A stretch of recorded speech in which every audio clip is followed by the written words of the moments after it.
Hello friends, welcome back to my channel. And మనకి calendar మీద ఒక క్వశ్చన్ అనేది మనకి గ్రూప్ 2లో జరిగినటువంటి పేపర్ 1లో ఏ విధంగా ఇచ్చారనేది చూద్దాం. మనకి ఇక్కడ వచ్చేసి మనకి అందరూ కూడా లీప్ ఇయర్స్ మీద రిపీటెడ్ అవుతున్నటువంటి లీప్ ఇయర్స్ సంవత్సరాల మీద చెక్ చేసుకుంటూ ఉంటాం. కానీ ఇక్కడ డిఫరెంట్ వేలు ఇచ్చారు. ఈ క్రింది వాటిలో ఏ సంవత్సరంలో ఫిబ్రవరి 29న తేదీన శనివారం వస్తుంది.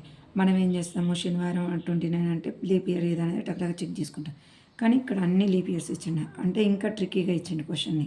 అంటే మనమే లీప్ ఇయర్ 29లో ఏ డేట్ వస్తుందో ప్రతి చెక్ చేసుకొని చేసుకోవాలి. అంటే దీనికోసం ఒక బేస్ ఇయర్ తీసుకోవాలి. ఇప్పుడు ప్రజెంట్ 2026లో ఉన్నాం. దీనికి ముందు లీప్ ఇయర్ 2024 లీప్ ఇయర్ అనుకుందాం. 2024 ఫిబ్రవరి 29 మనకు వచ్చేటువంటి లీప్ ఇయర్ డేట్ అనేది గుర్తుపెట్టుకోవాలి. డేని ఆ డే వచ్చేసి మనకు వచ్చేసి గురువారం అయితే అవుతుంది. మనం చేసుకోవచ్చు, చేసుకున్నా కూడా మనకు తెలుస్తుంది. ఇప్పుడు వీడియో అయితే లెంతీ అవుతుంది. ఇది వచ్చేసి గురువారం అవుతుంది. మనకి ఇక్కడ వచ్చేసి గురువారం అవుతుంది కదా. మళ్ళీ నెక్స్ట్ 4 ఇయర్స్ తర్వాతనే కదా leap year. Gap between 4 years అంటే దీనికి మధ్య 4 ఇయర్స్. అంటే ఈ 4 ఇయర్స్కి మనకి 5 డేస్ రిపీటెడ్ అవుతుంది అనమాట. అంటే మనకి 1 లీప్ ఇయర్కి 1 లీప్ ఇయర్ మధ్య 4 ఇయర్స్ గ్యాప్ కదా. 1 లీప్ ఇయర్కి మళ్ళీ ఎక్స్ట్రా 1 డే ఎక్స్ట్రా వస్తుంది కదా, 5 డేస్.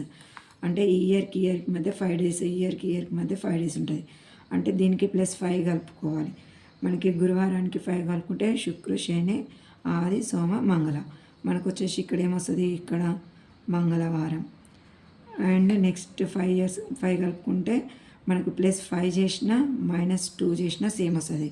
మంగళవారానికి -2 అంటే సోమవారం, ఆదివారం. కావాలంటే మనం రిపీట్ చేసుకోవచ్చు. మంగళవారం, బుధవారం, గురువారం, శుక్రవారం, శనివారం, ఆదివారం. ఓకేనా, ఆదివారం.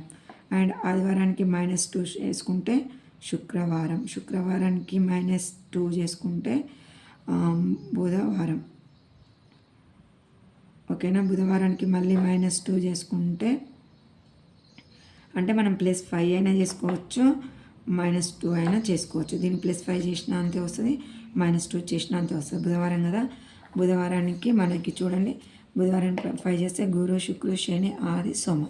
అంటే మనకి ఇక్కడ వచ్చేసి సోమవారం. లేదు బుధవారానికి -2 చేసుకుంటామంటే మంగళవారం, సోమవారం సేమ్ వస్తుంది.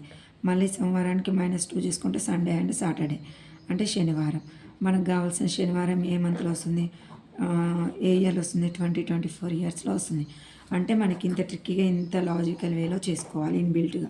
మనకి డైరెక్ట్గా ఇది తెలియకపోయినా మనం ఈ వేలో చేయకపోయినా మనకు ఆన్సర్ అనేది రావాలి. మనం ఒక బేస్ ఇయర్ చెక్ చేసుకోవాలి ఫస్ట్. అది ఇక్కడ ఇచ్చినటువంటి ఇయర్స్, మనకి కావాల్సినటువంటి ఇయర్స్ మనం డైరెక్ట్ చేసుకుందామంటే రాదు. మిడిల్లో ఉన్నటువంటి ఇయర్స్ కూడా ఉంటాయి కదా, అవి మనం చూసుకుంటేనే, మిడిల్లో ఉన్న లీప్ ఇయర్స్ చూసుకుంటేనే మనకి ఇక్కడ ఉన్నటువంటి లాస్ట్ది ఈ 44 వరకు అనేది వచ్చేస్తాం. ఒకవేళ 44 వచ్చేసిన దానికి చేయాల్సిన అవసరం ఉండదు. కాబట్టి మనకి ఇది కావాలి కాబట్టి ఇవన్నీ కూడా కంపల్సరీగా చేసుకోవాలి. ఇక్కడ ఆన్సర్ వచ్చేసి దిస్ వన్. ఓకేనా.